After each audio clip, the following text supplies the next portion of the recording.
Hello, everyone. Welcome to Open Up, our live talk show. My name is Dipesh, and at Voice of Man 360, I'm the social media coordinator. Voice of Man 360 is a nonprofit founded in 2020 and is based in Toronto, Canada. Now, it was based out of seeing a tremendous need and stepping up to provide services to help support and overcome challenges in men's and boys' life. We are part of it, and International Men's Day has been serving boys and men for over 21 years, and so far in 90 countries around the world. International Men's Day follows six pillars, which are overall, the well-being of men and boys, and we are here to support them and be following the same footsteps. Now, one might say, why open up? Because in today's society, as men, we don't open up our hearts, and we are not willing to share our matters with anyone. When we keep these challenges, like these emotional challenges and these feelings within ourselves for a long time, at some point they do explode and they do affect our health in many ways. Things like various kind of diseases, addiction, substance abuse that we see in today's society. This is why we want to create an open space and allow an individual to share their life journey through our platform. We aim to create awareness about the life challenges and struggles and ups and downs that our boys and men go through in their lives. There are no limitations with gender, age, nationality, or ethnic groups in sharing our life journey. All walks of life can participate, so everyone is welcome. You don't have to be necessarily a man or a boy to attend the show. The goal here is to make a positive impact on someone's life through this program. And OpenIP is on Sundays at 10 a.m. Eastern Time. And we bring in an individual for each show to let them share their life experiences with you. And you've already seen the disclaimer on the show. Now, today, our guest speaker is Jacqueline Ferguson, divine feminine mystic, author, and a business owner. Jacqueline is devoted to raising the vibration of humanity through unity and consciousness. By living fully in the frequency of unconditional love for all humanity and all of Gaia, um, she knows we do have the power within ourselves to heal suffering for and our world. Um, the book Seven Guardians: Embrace Your Fully Human and Fully Divine Self. Welcome to Open Up, Jacqueline. Thank you so much for joining us, and thank you so much for being here. I just want to start by saying, if you just want to introduce a little bit about yourself, and what were some of the turning points for you that led you to being an author, and yeah, we can go from there. Good morning. Thank you so much for having me on the show. I'm very excited to be here. Um, yeah, I think throughout my entire life, I was constantly looking for my place in the world. We grew up in a very devout Catholic home, and church to me just didn't seem like a safe haven. It seemed very exclusive. So, there was no women priests. There was no women just didn't seem to have a place in the world. And then in 2017, our 16-year-old daughter had a complete psychosis, and I discovered that she had been being trafficked in the sex slave industry. And I pretty much had a bit of a breakdown. But what that did for me was it opened me up to really search for where had we gone wrong as humans, that this was even something that was happening in our country. When you look at the statistics, 96% of trafficked girls in Canada are all between the ages of 13 and 17, and they are all Canadian girls. They're not, we have this image that we import, or that there's, all the trafficking, labor trafficking, sex trafficking, whatever way you look at it, are all people from third world countries. And I learned that that's just not the case. It's actually our Canadian girls that it's happening to. Wow. Sorry. Yeah. No, no, I was just like shocked at that statistic. Mhm. Yeah, sorry, yeah, go on. Yeah. And the unfortunate part is 50% of that are Indigenous girls. So I've really become an advocate. I work with a lot of groups now: Men Ending Trafficking, Rising Angels, Safe Hope Home. I do a lot of speaking engagements for them as a parent. What were the red flags? So, trying to raise the awareness within Canada that this is happening. But what it did for me is I started to do a lot. I took a few months off work to take care of her, to get her into programs that would help her. And I got into a lot of meditation. I started studying the goddesses a lot more. They started to come to me in my visions. And then I discovered the Gospel of Mary that had been buried deep in the deserts of Egypt. They were discovered in 1896. And for me, that was just a wow. The biggest disciple, the most important disciple to Jesus was Mary Magdalene. And patriarchy shut down her voice and silenced her for over 2,000 years.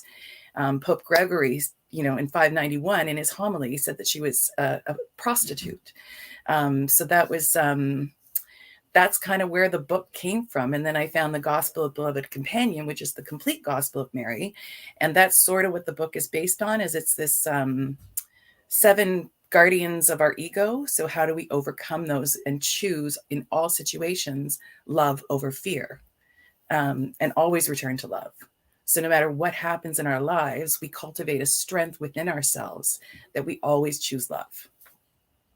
Wow, that is so powerful, and I think we need that so much in our society today. And from my rough knowledge of Mary, I think she was like, yeah, like one of the she supported Jesus, like when he was on the cross and he almost died, right? And then she was there amongst one of the biggest supporters for him. And yeah, no, it's you're right about the patriarchy, right? Like if you look at our society today, it is male dominated, but at the same time it does affect men as well, right, with the suicide rates, Absolutely. right? But when you mentioned like the statistics for human trafficking, yeah, like that was like a big shock for me.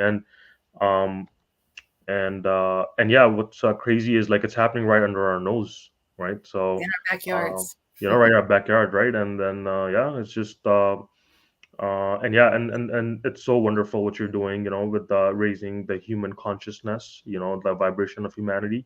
A lot of people think that this is like not scientific, or this is not like, you can't, they don't teach you this in schools, but like Mhm. this is real education, like. Yeah, and I think that when we talk about patriarchy or male dominated, I think that there's a little bit of a miscommunication there, because it's not about being male or female. We Mhm, all have the energies within ourselves of masculine and feminine. We have, for the past few thousand years, been more masculine oriented.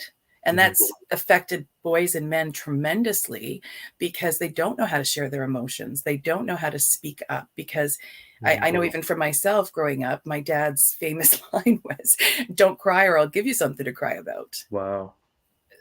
So that was, we didn't learn how to nurture, to have compassion, whether we were male or female. We all sort of, in order to survive in this world, we had to bring out our masculine energies, which are if in toxic ways.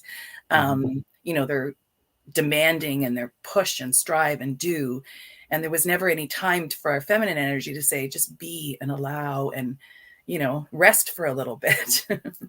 Yeah, because as human beings, we both have a masculine and feminine side to us, right?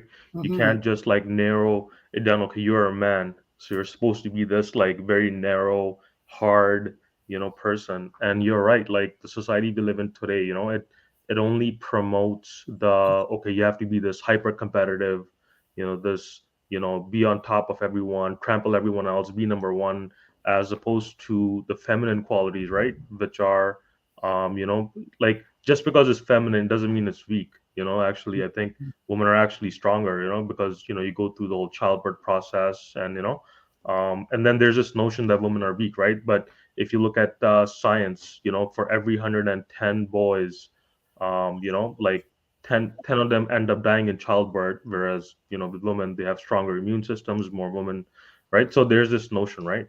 um Going back to a little bit about you, what would you say that in your childhood, like either when you were 5, 10, or 15 years old, that influenced your path?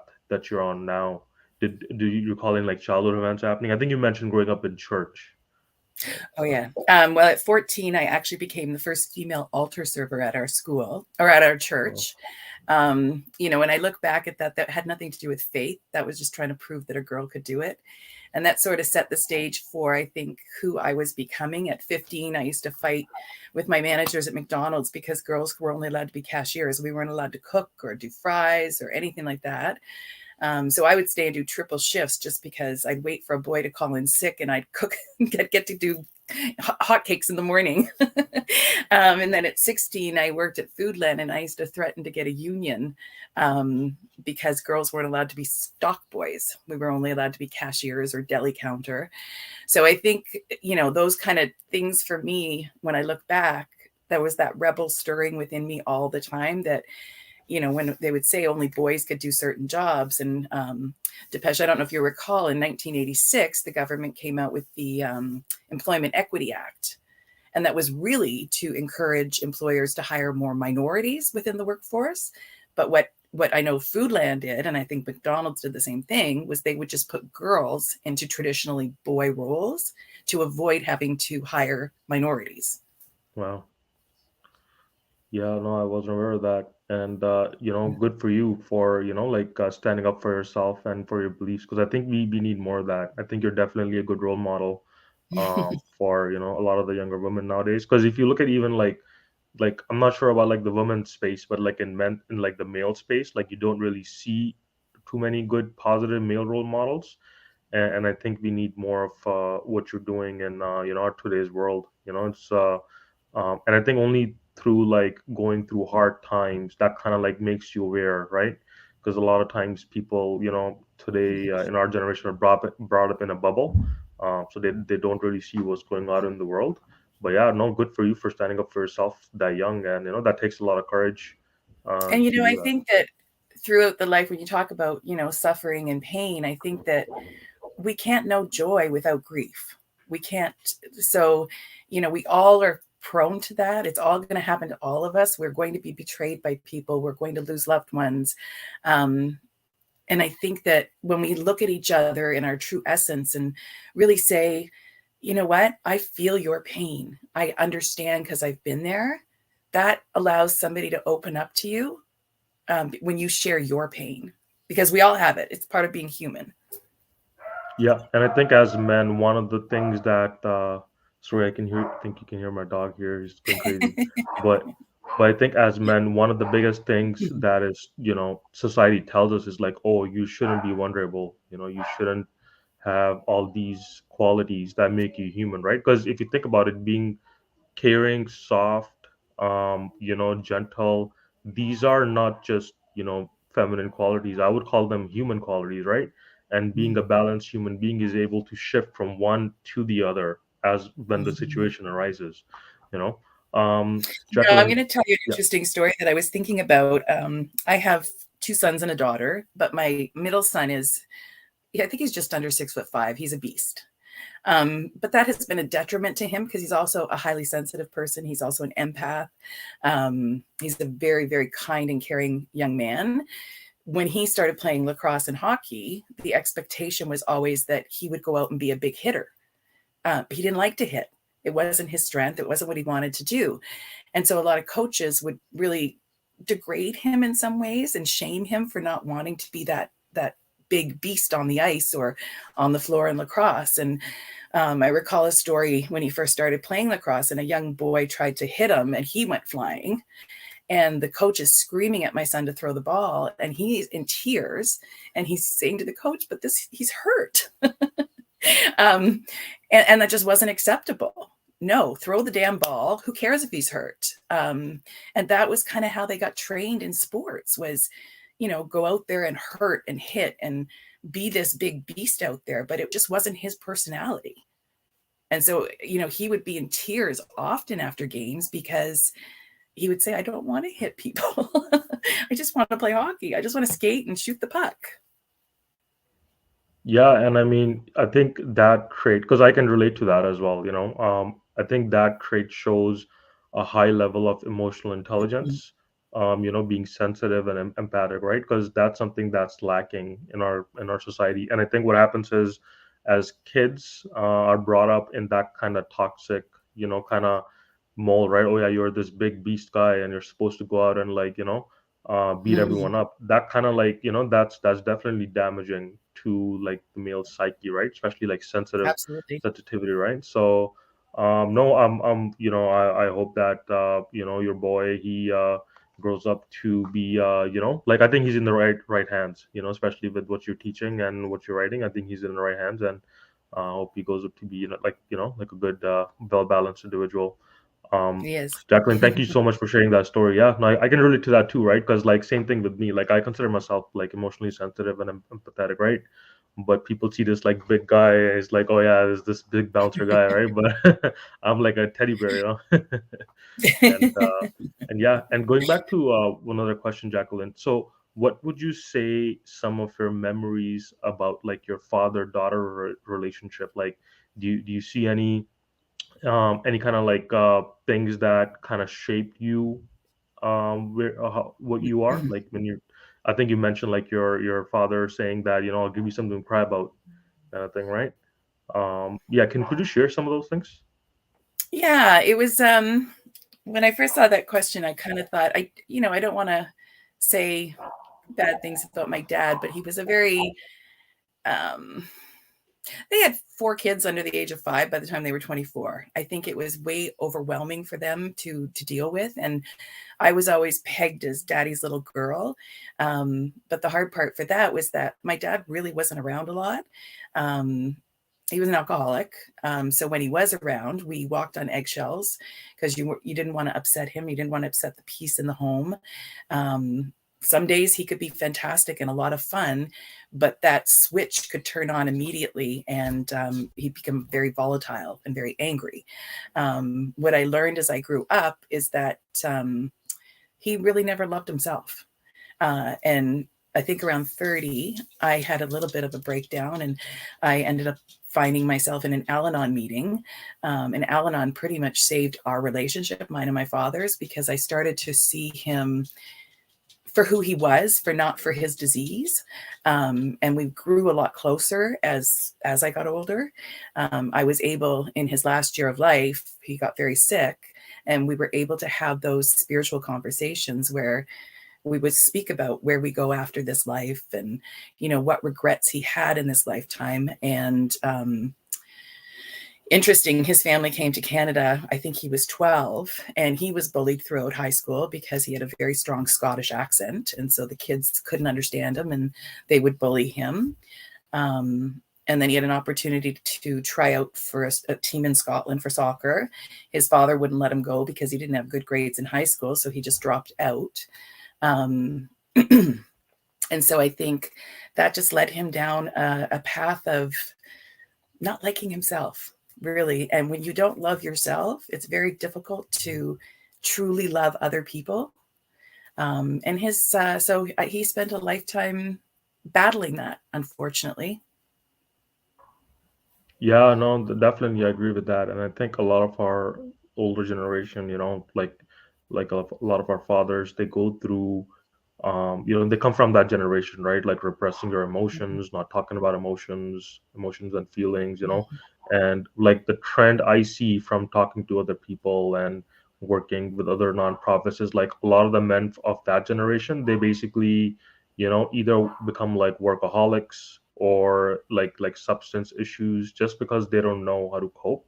And same thing with me, I've become more empathetic towards their plight because they're dealing with trauma, right? So that's Mhm. also kind of a trauma, right? And so, and that's how they don't know any better, right? So I'm glad Mhm. we have someone like you that's doing this kind of work to raise awareness, on these issues. And we definitely need more of that in today's society. And Jacqueline, how would you One of the say? things I Yeah, always say is addiction is not the disease. yeah, Addiction is the solution. So, when you meet someone, we tend to judge people for their addictions, or for those we don't know. We do not know, like you said, the trauma. We have no clue what they've walked through, what they've been through. yeah. And I think the clearest thing that we can try and do is help them to learn to love themselves. Exactly. Yeah. And that's the thing about love is one of those things. I'm a little bit spiritual, right? So a lot of the spiritual books like Buddhism and stuff, they say that love is one of those things. The more you give, the more you get. But if Mhm, you keep it, even that, then it's like one of those things. If you keep it to yourself, even that goes away. You know what I mean? And I think mhm. there's even a saying in the Bible, right? The more um, yeah, like I don't remember the actual verse, but it does say like the more you give of something, the more you get of it, and if you Mhm. don't give it out, even that shall be taken away, right? So like even in our scriptures, there's knowledge and wisdom about these things. Even in How some of would the apocryphal gospels, well, I think it's the Gospel yeah, of Thomas that says, "What you have within you, if you don't put it outward, then it will eat you alive. That it will, So if we don't share that what's inside of us, that queendom or that kingdom within, then it will destroy us." yeah, no, definitely, I definitely agree with that. Now, Jacqueline, your book. So how would you say this book can help an individual to become a better person? Um, well, I think that Christianity's, it was edited and redacted by the Romans. So the Christianity we have today, in the basic sense, is not the whole true story.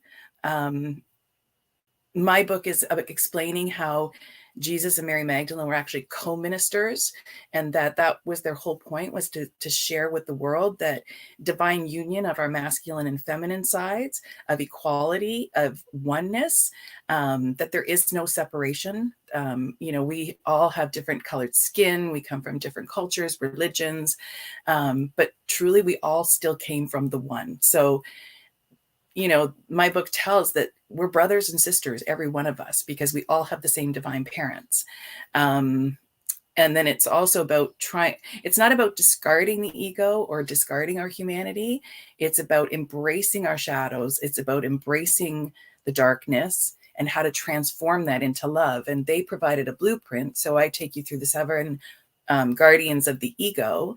So the first one say it's in order to have love and compassion, we need to overcome judgment and wrath.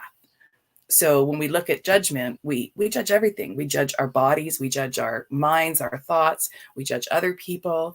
And as we continue to do that, we stay in a separation consciousness. Whereas if we can try to remember in each moment that we're having a judgment moment or we're feeling angry, that we can try to replace that with higher vibrational frequency of love and compassion, and having compassion for another person for what they're possibly going through, or seeing the essence within them. So I think that my book I also share my very vulnerable stories of things that I have gone through in order for me to embrace the higher um, divine emotions, as opposed to staying stuck in the lower emotions that keep me stuck. Does that help? Yeah, no, definitely. And I'm definitely looking forward to reading your book. I think it has a lot of valuable information that, I think it definitely has a lot of wisdom in it. And yeah, like coming back to the masculine and feminine, it's not like just because you're a man, you're supposed to be this macho tough guy. You're supposed to be a well-balanced individual. And same thing with women, right? It's like just because you're a woman doesn't mean you can't have masculine qualities. Actually, I Mhm, work for a large financial institution, and I'm involved in initiatives that promote women's empowerment in the IT industry. And mhm, one of the things that kept coming up is that if a woman is being assertive, she's seen as like, oh, you're bossy or you're this, mhm, So I think this book should definitely help a lot of people. And I thank you so much for sharing your story with us. I look forward to connecting again.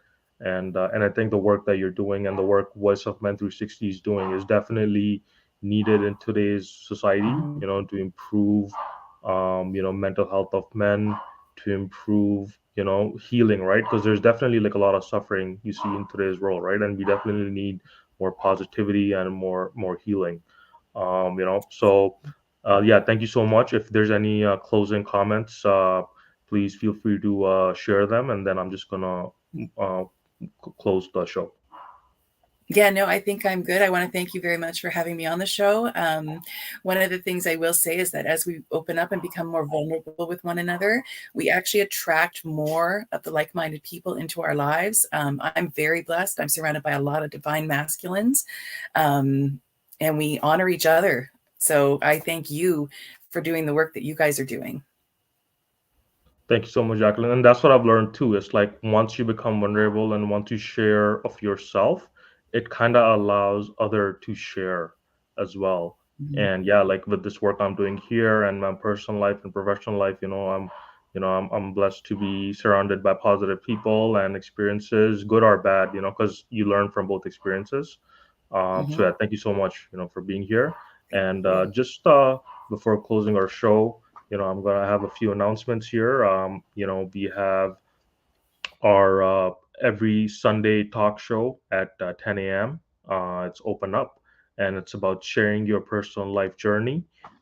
We also have Billy, our Tamil Life talk show on Sunday at 8 a.m. EST. We have our monthly webinar first Saturday of every month at 10 a.m. EST, Eastern Standard Time. We bring in expertise and organizations and discuss a particular topic every show. The next one is on Sunday at May 7th at 10 a.m. Eastern Time. And Men of the North will be joining and discussing what's happening in the indigenous communities and their services and programs. So, this is a very important topic. Please feel free to join.